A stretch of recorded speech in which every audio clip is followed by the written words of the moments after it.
Well guys, let's go ahead and replace this chain or axle tensioner because I completely stripped the old one. Let's go ahead and get this bike on the stand. I can't fit this stand underneath the bike unless it's propped up a little bit, so I'll just shove it up on that curb.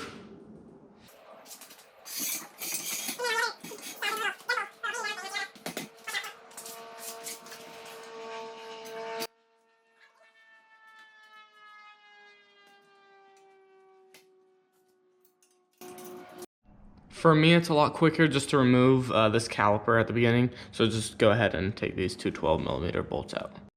Now go ahead and loosen up the rear axle with that 19mm. So I'm gonna go ahead and remove this rear axle now. Got a new one of these.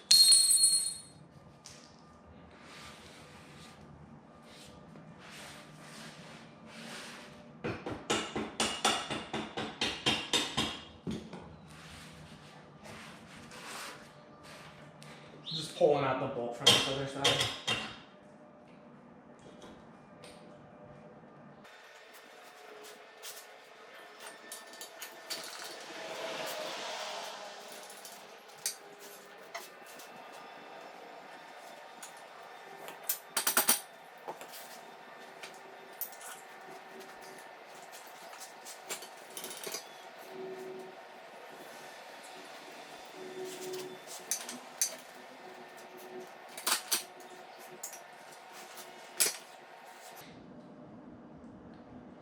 There's gonna be a wheel spacer on the other side.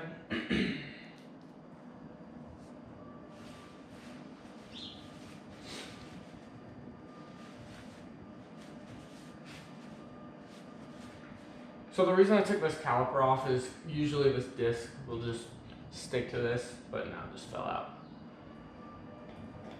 Go ahead and slide the chain off.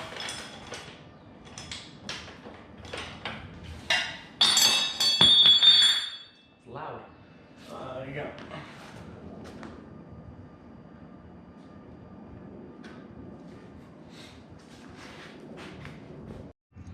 For this tensioner or guide thing, it's real easy. The old one just pulls right out. Make sure they're same size, same everything. Looks like it.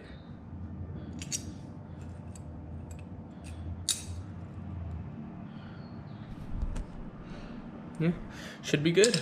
If you have yet to do this, I'd highly suggest to throw a little grease in the bearings. I did this last time I took the wheel off, but they come completely dry. So if you go ahead and put a little bit of grease in those in, you're welcome to throw a slab on the axle too. Now go ahead and just reverse the process. Whatever you do, don't forget the chain because I forgot that once and then you gotta take the whole thing off. So now I always do the chain first. And slip that around the inside so I don't forget it.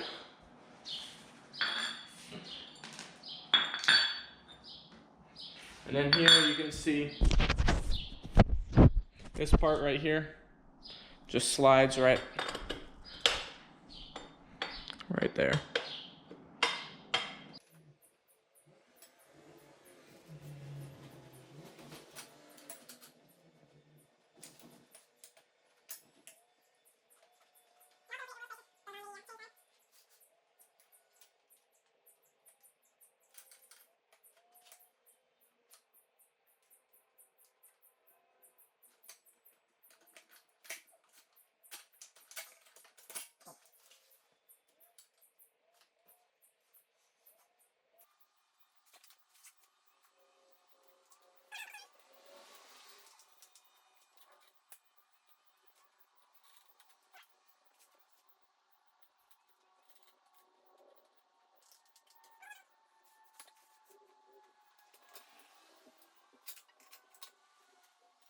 So after you got the wheel on, you're gonna have to align these chain or this like the axle lines. These you can see.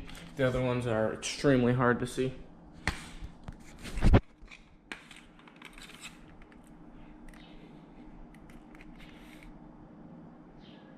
So after making sure that these lines are just about even on each side.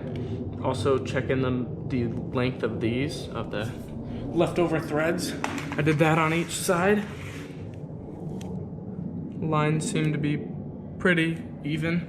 If you stuff a rag in the chain, it keeps it nice and tight. So when you come over here and tighten the axle, it doesn't move. The tightness doesn't change on the other side. Go ahead and torque it to about 35. If you do 65 like the manual says, your swing arm's just gonna bend. Also, do not forget about your rear brake. What you're gonna do is get some pressure back in those lines. I'm gonna pump the brake, and then once you feel that pressure,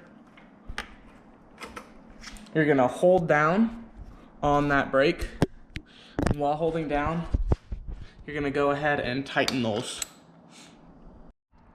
So just to check the chain slack at the end, I'm looking at this pin right here.